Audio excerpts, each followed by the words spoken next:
Good evening everyone. Good evening. क्या हम अपना टेस्ट स्टार्ट करें? Good evening, good evening. चलिए स्टार्ट करते हैं।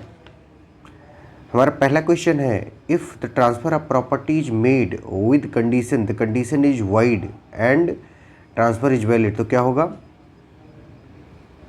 where transfer is made with void condition, where transfer is made with the condition restraining absolutely future transfer of such property, कि where transfer is made absolute with the condition restraining enjoyment of such property, कि both B and C। Answer बताओ। both B and C। अगला question, section 11 of the transfer of property act will be applicable only when the interest transferred in the property is, क्या हो? Limited हो, absolute हो, both A and B हो, कि none of the above. Only absolute में लगता है। इसमें मैंने टल्क वर्सेस मॉक्से का भी केस लिखवाया था, नहीं लिखवाया था? कमेंट सेक्शन में बताओ। अगला क्वेश्चन है हमारा, whether a gift with condition not to transfer the gifted property is legal और illegal? No, it's not legal. No, it's not legal. अगला क्वेश्चन, कोई चीज़ आपने गिफ्ट कर दिया तो आपने एब्सोल्यूट ट्रांसफ़र कर दिया। एब्सोल्यूट ट्रांसफ़र मतलब द ट्रांसफ़र ऑफ ओनरशिप कर दिया, और जब ट्रांसफ़र ऑफ ओनरशिप कर दिया तो उसके ऊपर आप फिर रेस्ट्रिक्शन नहीं लगा सकते कि ये करोगे या नहीं करोगे। अगली बात समझ। अगला क्वेश्चन है हमारा, if a property is transferred with the conditions that an interest created therein for benefit of the transferee shall cease on his becoming insolvent, such a condition is void under which of the following sections of the Transfer of Property Act? बताइए। बिल्कुल सही, section 12 में। Section 12 में, if property is transferred with the condition that an interest created therein for the benefit of the transferee shall cease on his becoming insolvent, such a condition is void under which of the following sections of the Transfer of Property? तो section 12। अगला question, section 12 of the transfer of property act 1882 is not applicable. कहाँ पे नहीं applicable होगा? Where the transfer is by way of sale, where the transfer is by way of gift, where the transfer is by way of exchange, where the transfer is by way of lease, where the transfer is by way of lease. D is the right answer. अगला question, which one of the following sections of the Transfer of Property Act 1882 is concerned with the transfer of benefit to unborn child? बताओ। Section 13 A is the right answer, section 13। अगला question हमारा, whether a transfer can be made in favour of an unborn person और not? Yes by machinery of trust, yes guardian has got to be appointed first, none of the above. Yes by machinery of trust को unborn person को life interest create कर दिया जाता है, ठीक है। अगला क्वेश्चन, transfer of property for the benefit of an unborn person can be made by, किसके द्वारा बनाया जा सकता है? कैसे बनाया जा सकता है? What are the mode of it? Creation of a prior interest in favour of a living person till the existence of unborn person, कि either to the unborn or to a living person, कि wasting the right directly to the unborn person, कि creation of a prior interest in favor of a living person। बताओ कौन सा सही होगा? creation of a prior interest in favor of a living person till the existence of unborn person, C is the right answer। अगला question, for creating an interest in favor of an unborn person which of the following is essential? क्या essential है, क्या important है? बताओ। Creation of a prior life interest in favour of a living person, unborn person must be born before the termination of last prior life interest, absolute interest is to be given to unborn person, की all of the above? All of the above. सब कुछ, सारे condition होने चाहिए। कौन कौन से condition? में फिर से रिपीट करता हूँ। Creation of a prior life interest होना चाहिए किसी लिविंग पर्सन के फेवर में। नंबर 2, कि unborn person must be born, मतलब उसको पैदा हो जाना चाहिए और जिंदा पैदा होना चाहिए, लिविंग बॉर्न। और absolute interest only, partial interest को कभी नहीं ट्रांसफ़र किया जा सकता है सिर्फ कि उस बच्चे के लिए। ओके। अगला question, rule against perpetuity is applicable to, rule against perpetuity सिर्फ किस पे अप्लीकेबल होता है? मूवेबल प्रॉपर्टी पे होता है कि इमूवेबल प्रॉपर्टी पे होता है कि दोनों पे होता है कि transfer for benefit of public पे होता है? बताओ। दोनों पे होता है, both movable and immovable property both पे होता है। ओके अगला question, rule against perpetuity given under transfer of property act 1882 does not affect any rule of, किस चीज़ को नहीं अफेक्ट करता है? बिल्कुल मोहम्मडन लॉ को नहीं वो करता है, मोहम्मडन लॉ। अगला question, in which section the rule against perpetuity was propounded, किस सेक्शन में रूल अगेंस्ट परपेचुटी को प्रोपाउंड किया गया है? मैंने चिल्ला चिल्ला के लिखवाया है, आप लोगों को अगर याद हो तो। मैंने इसमें आपको राम वरण वर्सेस राम मोहित का केस भी लिखवाया था कि नहीं लिखवाया था? कमेंट सेक्शन में बताओ, लिखवाया था कि नहीं लिखवाया था? बताओ। लिखवाया था, तो section 14 is the right answer. अगला question, no transfer of property can operate to create an interest which is to take effect after the lifetime of one or more persons living at the date of such transfer. These provisions come under किस category में आते हैं सब? बिल्कुल rule against perpetuity के अंदर आते हैं। B is the right answer, rules against perpetuity के अंदर आते हैं। अगला क्वेश्चन है, rule against perpetuity is a, rule against perpetuity क्या है? Rule against transfer of property है कि rule favouring transfer of property है कि rule fixing the maximum period of time for which vesting of property can be postponed? हाँ, तो rule against perpetuity का मतलब ही होता है कि rule fixing the maximum period of time for which vesting of property can be postponed. C is the right answer. अगला question, rule against perpetuity is not applicable to a case where, कहाँ पे नहीं applicable है? Property is transferred for the benefit of the public generation, interest in property is created generation after generation, transfer of property purport to be effective be beyond minority of ultimate transferee who is not in existence at the date of transfer, कि contingent interest are created by transfer. बताओ। A is the right answer, property is transferred for the benefit of the public generation, मतलब public क्या कहते हैं, public property is transfer for the benefit of public. ये option set करते time ये generation to generation होना, B option में ये जनरेशन होना चाहिए था, वो ए ऑप्शन चला गया, सॉरी इसके लिए। अगला question, rule against perpetuity prescribes, rule against perpetuity किस चीज़ को प्रेस्क्राइब करता है? बताओ। No transfer of property can operate to create an interest which is to take effect after the lifetime of one और more persons living on the date of such transfer, मतलब उसका postponement एक हद से ज़्यादा नहीं किया जा सकता। ओके अगला क्वेश्चन, जब हम जुडिशरी के बैच में आपको पढ़ा रहे होंगे तब हम आप एकदम अच्छे से क्लियर करेंगे, हर चीज़ एक्सप्लेन करेंगे। अभी हम आपको इंट्रेंस लेवल का, MCQ सॉल्व करने का लेवल का पढ़ा रहे थे, इसलिए हमने रूल अगेंस्ट परपेचुटी को इन टोटो इन डिटेल नहीं समझाया, ठीक है। जब हम आपको इन डिटेल समझा रहे होंगे तो हम बताएंगे कि कौन कौन से इसके एक्सेप्शन हैं। खैर हमने एक्सेप्शन तो शायद बता रखा है, और कैसे कैसे और भी सारी चीज़ें अनफोल्ड होती हैं उसमें, ठीक है। तो जुडिशरी का बैच आप लोग चाहें तो गूगल फॉर्म भर सकते हैं, अभी पब्लिक डोमेन में वो अवेलेबल है। ओके 15 जुलाई से हम लोगों का जुडिशरी बैच स्टार्ट हो रहा है। अगला question, the rule against perpetuity do not apply to which of the following, rule against perpetuity किस चीज़ पे अप्लाई नहीं होती? मूवेबल प्रॉपर्टी पे कि चैरिटीज पे कि इमूवेबल प्रॉपर्टीज पे कि ऑल ऑफ द अबव पे? बिल्कुल चैरिटीज पे अप्लाई नहीं होती। Charities is the exception of क्या? Rule against perpetuity. अगला question, which one of the following is an exception to the rule against perpetuity? Rule against perpetuity का exception क्या है भैया?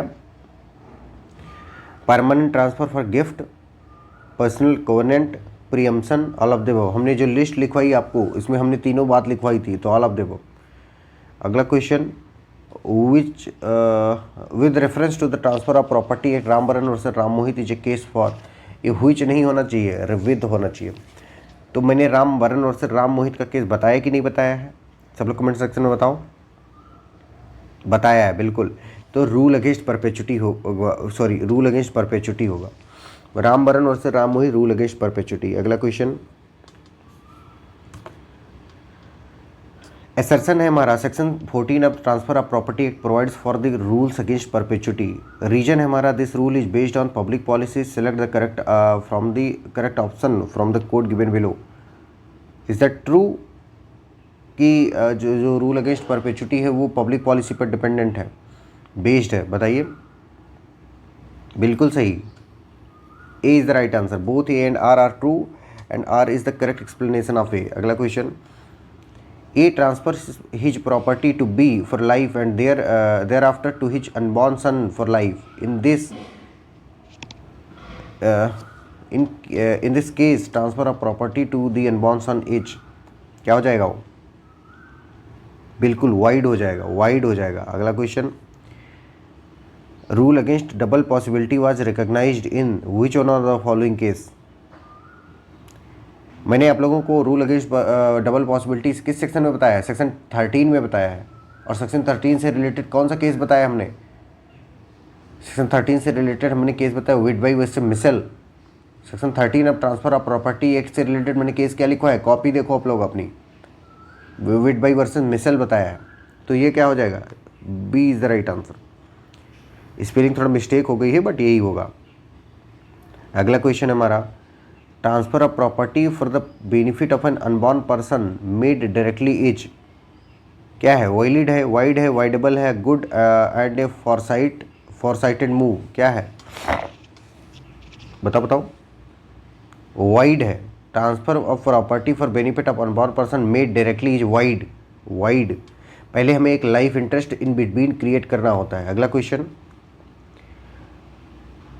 Under transfer of property act 1882 which one of the following is not correctly matched. क्या correctly matched नहीं है? Condition restraining alienation section 9, condition rule against perpetuity section 14, conditional transfer section 25, none of the above. A is the right answer. Condition restraining alienation section 9 में नहीं है, वो कहाँ पे है? सेक्शन 10 में है। और सेक्शन 9 में क्या है? ओरल ट्रांसफर है। रूल अगेंस्ट परपेचुटी के सेक्शन में 14 में है, कंडीशनल ट्रांसफर सेक्शन 25 में। तो ए इज द राइट आंसर हो जाएगा इसका। अगला question which one of the following section of the transfer of property act 1882 deals with the direction for accumulation. Direction of accumulation से कौन सा सेक्शन डील करता है? सेक्शन 14, 17, 19, 18 कौन सा? बिल्कुल सही, सेक्शन 17 डील करता है। Section 17 deals with it. अगला question The principle of section 17 of the transfer of property act is based on which one of the following case? किस केस पर बेस्ड है डॉक्ट्रिन ऑफ एक्युमुलेशन? चिल्ला चिल्ला के लिखाया था मैंने। क्वेश्चन जब कुछ क्वेश्चन पूछा था बैच 2 में तो उत्तम कुमार राय साहब ने इसका आंसर भी दिया था कि क्या हो जाएगा इसका answer? Thellusson versus Woodford. Thellusson versus Woodford. अगला question Under which section of the Transfer of Property Act there is a restriction for accumulation of property beyond a certain period? बताओ। एक्युमुलेशन से कौन सा सेक्शन डील करता है? 17। बिल्कुल सही, सबका सही है। वर्षा नारायण, पूजा कश्यप, स्नेहा, कौशिकी, अभिषेक, पूर्णिमा, बहुत अच्छे बेटा, बहुत अच्छे, आप लोग बहुत अच्छा कर रहे हो। ठीक है। यसी अग्रवाल, आप भी कर रही हैं अच्छा। अगला क्वेश्चन है हमारा provisions of longer period in matter of accumulation of property under section 17 of the transfer of property act amounts to. देखिए हम अगर सबका नाम ना ले पाएँ तो प्लीज़ गुस्सा मत हो जाइएगा, ठीक है, क्योंकि बहुत बहुत फोकस करना पड़ रहा है इस पर, नहीं तो क्वेश्चन अगर गलत हो जाएगा तो दिक्कत हो जाएगी आप लोगों के लिए भी, ठीक है। बट आप लोग बहुत अच्छा कर रहे हो, सब लोग बहुत अच्छा आंसर रिस्पॉन्स कर रहे हो। ऐसे ही सब लोग हर चीज़ का रट्टा मार लोगे और जा करके किस में परफॉर्म करोगे? एग्जाम में भी परफॉर्म करोगे। करोगे कि नहीं करोगे? कमेंट सेक्शन में बताओ सब लोग जल्दी जल्दी। बहुत सही, बिल्कुल। आखिर बच्चे किसके हो? हमारे। लीगल नैरेटिव से पढ़ा हुआ हर एक बच्चे का सिलेक्शन होना चाहिए इस बार। होगा कि नहीं होगा? सबका होगा, बिल्कुल सही, बिल्कुल। अगला question, direction for accumulation of income from transfer of property is valid till, कब तक वो वैलिड है? Life of the transferor, life of the transferee 18 years from the date of transfer की 20 years from the date of transfer, बताओ।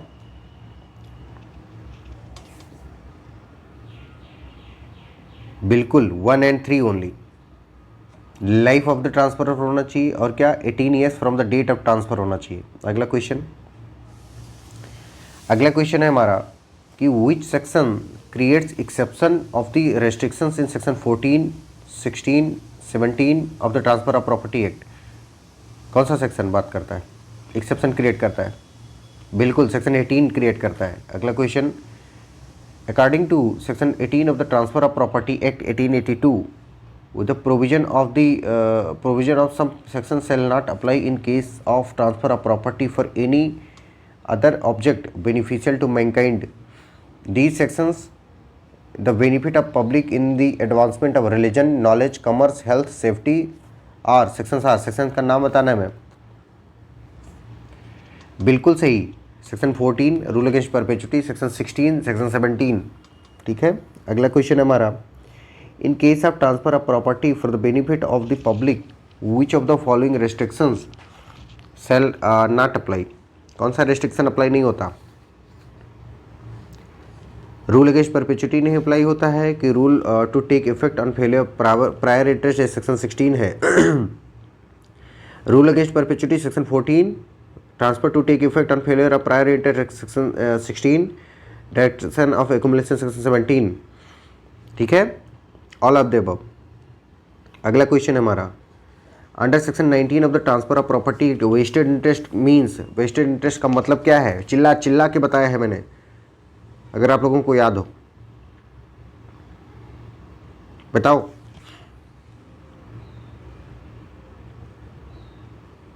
B, not defeated by the death of the transferee before the he obtains, बिल्कुल सही, सबका सही है। मैंने इसमें nature बताते टाइम हमने बताया था कि नहीं बताया था? बताया था, सबको बताया था। अगला question, a wasted interest is not defeated by the death of the transferee before he obtains position is provided in which one of the following sections of the transfer of property 1882। कुल मिला के पूछना चाहता है कि vested interest किस sections में deal किया गया है of transfer of property act 1882 को, तो सेक्शन 19 में डील किया गया है। क्रैश कोर्स में हमने सबको बता रखा है, जुडिशरी के बैच में इन डिटेल बताएंगे। जिस चीज़ को जुडिशरी का बैच ज्वाइन करना है वो आप लोग गूगल फॉर्म भर सकते हो। 500 रुपये पर सब्जेक्ट, इससे सस्ता कुछ नहीं मिलेगा, कहीं पर भी नहीं मिलेगा। जीएस का बैच 15 अगस्त से स्टार्ट होगा, जीएस का बैच 15 अगस्त से स्टार्ट होगा, ठीक है। जीएस कहीं नहीं पढ़ाई जाती है, किसी भी कोचिंग में नहीं पढ़ाई जाती है अच्छे से, हम पढ़ाएंगे, लीगल नैरेटिव पढ़ाएगा अच्छे से, ठीक है। अगला question, A by settlement deed transfers property to P for life, then to yes dies before P dies. On the death of P, the heir of yes claims the property. Is the claim valid? Valid since yes interest is heritable. Invalid since yes interest is contingent. Invalid since settlement deed is vague. None of the above. Valid since yes interest is heritable. A is the right answer. अगला question, a man gifts his property to a temple subject to the condition on the death of his wife. What is created by the transaction? क्या create किया गया? Vested interest create किया गया, क्योंकि death is a certain thing. Contingent interest होने के लिए एक अनसर्टेन थिंग होना चाहिए। डिम्पी मित्तल जी ने जैसे आंसर किया था क्लास में, याद है डिम्पी जी? हाँ, तो वेस्टेड इंटरेस्ट हो जाएगा अगर सर्टेन चीज़ है कि डेथ तो होनी ही होनी, सबकी होनी है। मैं मरूंगा, आप सब लोग भी शायद मरोगे, कोई है इमॉर्टल इसमें? कमेंट सेक्शन में बताओ कौन कौन इमॉर्टल है। कोई इमॉर्टल नहीं बेटा। अगला question, under transfer of property act 1882 vested interest is vested interest क्या है बताओ। Defeated by death of the transferor कि defeated by death of the transferee कि नन ऑफ द ऐसा कुछ नहीं होता। वेस्टेड इंटरेस्ट एक बार वेस्ट हो गया बस हो गया, अब उसको कुछ भी नहीं किया जा सकता, उसको बदला नहीं जा सकता। It is not to be defeatable. अगला question, A transfers property to B in trust for C and directs B to give possession of the property to C when he attains the age of 25. C's interest in the property is, बताइए कैसा है? Wasted interest है, wasted interest है, क्योंकि कोई ये समय तो जरूर आएगा कि वो 25 साल पूरा करे, ठीक है, क्योंकि समय पूरा होना, समय का पहुंचना ये निश्चित है कि 15 जुलाई आएगी, मैं रहूं ना रहूं, मैं जिंदा रहूं ना रहूं, लेकिन 15 जुलाई 2024 आएगी जब जुडिशरी का बैच स्टार्ट होगा। जो इनरोल किया है वो पढ़ेगा, ये फिक्स है, ठीक है। अगला क्वेश्चन, और जो चीज़ बेटा फिक्स होती है, सर्टेन होती है, वो वेस्टेड हो जाती है, लेकिन जो चीज़ फिक्स नहीं होती, अनसर्टेन होती है, वो क्या होती है? कंटिंजेंट होती है, ठीक है। अगला question, where on transfer of property and interest therein is created in favor of a person without specifying the time when it is to take effect, or in terms specifying that it is to take effect forthwith or on the happening of an event which must happen, such interest is, कैसा interest है वो? Contingent है कि wasted है कि perfect है कि agreement to sale है? B is the right answer, vested interest है, B is the right answer, vested interest. अगला question, under transfer of property act 1882 when can an unborn person acquire vested interest on transfer for his benefit?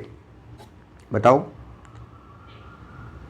A, upon his birth, जैसे ही वो पैदा होगा वैसे ही उसमें क्या हो जाएगा? वेस्टेड इंटरेस्ट हो जाएगा। अगला question, section 21 of the transfer of property contains provision relating to what? पढ़ाया है मैंने, कंटिंजेंट इंटरेस्ट। अगला question, where on transfer of property and interest therein is created in favor of a person to take effect only on the happening of a specified uncertain event is called B, contingent interest। B, contingent, जब कोई चीज़ uncertain event से relate करके बनाई जाएगी या होगी तो वो कंटिंजेंट हो जाएगी, और सर्टेन चीज़ जैसे डेथ सर्टेन है तो सर्टेनिटी वाली चीज़ जो रिलेट करेगी वो वेस्टेड क्रिएट करेगी। अगला question, contingent interest in the property becomes a vested interest on the happening of an uncertain event or when the happening of the event becomes, बताओ, impossible हो जाए। अगला question, where on a transfer of property and interest therein is created in favor of a person to take effect only on the happening of a specified uncertain event, the transfer is called, क्या कहलाता है? बिल्कुल, contingent transfer कहलाता है, contingent transfer कहलाता है। अगला question, which of the following is not correctly matched? क्या करेक्टली मैच नहीं है? रूल अगेंस्ट परपेचुटी तो भैया किस में है? सेक्शन 14 में है। कंडीशनल ट्रांसफर सेक्शन 24 में है कि नहीं है? नहीं है, सेक्शन 25 में है कंडीशनल ट्रांसफर, ठीक है। वेस्टेड इंटरेस्ट 19 में है कि नहीं है? है। कंटिंजेंट इंटरेस्ट 21 में है कि नहीं है? तो कौन सा हो जाएगा हमारा? B is the right answer. अगला question, section 25 of the transfer of property act deals with, section 25 किस चीज़ से डील करता है बताओ?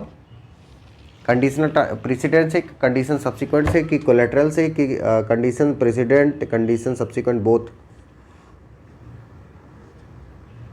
बिल्कुल सही, कंडीशन प्रेसिडेंट से डील करता है। कंडीशन सब्सिक्वेंट से कौन डील करता है? 29 डील करता है, ठीक है। अगला question, A gives RS 500 to B on the condition that B shall marry his daughter G on the date of transfer, G was dead, the transfer is void under which section of the transfer of property act? बताइए। 25, बिल्कुल सही, 25। अगला question हमारा, A lets the farm to B on the condition that he shall walk 100 miles in an hour, the lease is void under, किस section में ये lease wide हो जाएगी? भैया जो कंडीशन प्रेसिडेंट है कि एक कितना 1000 माइल एक आवर में वो पैदल चलेगा, it is impossible to walk ठीक है, तो कंडीशन जो प्रेसिडेंट है वो इम्पॉसिबल है, तो इसलिए क्या हो जाएगा, द लीज वाइड हो जाएगी 25। अगला question, lets a farm to B on condition that he shall walk 100 miles in an hour, the lease is, lease कैसी है बताइए, वाइड है, वाइड है। अगला question, A transfers 5,000 to his niece, niece मतलब भतीजी, B if she will desert her husband, it is against the public policy, किसी को किसी के हस्बैंड से छुड़ा देना वो क्या है, अगेंस्ट द पब्लिक पॉलिसी, ठीक है, तो ये क्या हो जाएगा, वाइड हो जाएगा। तो आप लोगों ने बहुत अच्छे से टेस्ट को अटेम्प्ट किया है और I hope you people are good. सब लोग अच्छे हो कि नहीं हो, बिल्कुल हेल्दी हेल्दी खाना खाओ, हेल्दी पढ़ाई करो, क्योंकि अब पेपर ज़्यादा दिन बचा नहीं है, जितने भी दिन बचे हैं इसमें जी जान झोंक दो। आप लोगों को रिजल्ट लेके आना है, किसके लिए, लीगल नैरेटिव के लिए। कौन कौन रिजल्ट लेके आएगा, बिल्कुल सही, हाँ बिल्कुल सबका सिलेक्शन हो जाएगा। चलिए अभी चलते हैं, tata bye bye, good night, good night, good night.